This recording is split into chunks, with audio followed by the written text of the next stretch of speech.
De Jean-Baptiste de Pilhay. Bonjour Lolo. Bonjour Jean-Baptiste. Il m'a semblé entendre qu'il y a eu un clash entre le haut-commissaire et le président de l'Assemblée de la Polynésie.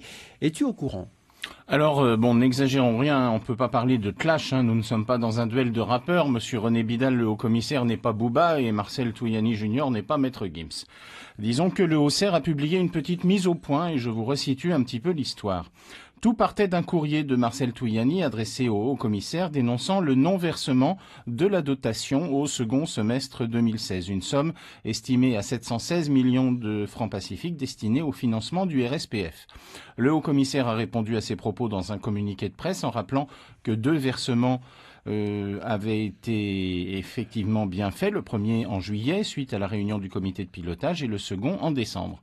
René Bidal annonce qu'une lettre est en attente d'être signée au ministère de l'Outre-mer avant d'être adressée au président du pays, Édouard Fritsch. Il dit ce courrier précisera les conditions permettant le versement de l'enveloppe complémentaire de 358 millions de francs qui pourrait intervenir d'ici quelques semaines. Au passage, on peut s'amuser de la précision dans la traçabilité de la lettre en question qui est donc quelque part dans un parapheur du ministère de la rue Oudinot à Paris. Et donc nous voilà à la petite phrase qui nous intéresse ce matin. Monsieur Bidal conclut, je cite, ne pas vouloir laisser instrumentaliser l'État dans des débats de politique locale à l'orée de la période électorale qui va s'ouvrir. Et paf, on a vu que notre haut-commissaire avait une plume brillante, on se souvient avec quel panache il avait cloué le bec à l'éditorialiste Christine Bourne.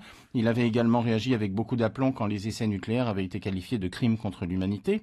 Et ici, donc, tel un arbitre de foot calmant d'emblée des équipes bouillonnantes dans un stade surchauffé avant le coup d'envoi, il met le haut là parce que, en effet, avec les rendez-vous électoraux de cette année, vous allez voir que le niveau de certains élus locaux va nous donner l'occasion d'assister à des querelles pitoyables dans le genre polémique de politique politicienne.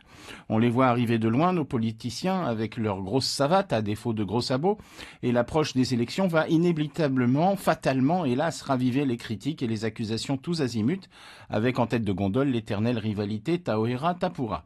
Nous allons avoir droit à des noms d'oiseaux échangés entre les uns et les autres, à des unes de journaux avec des petites phrases assassines, et il n'y a malheureusement aucune raison pour que le débat prenne de la hauteur vu que les acteurs sont toujours les mêmes et qu'il n'y a aucun renouvellement de la classe politique locale.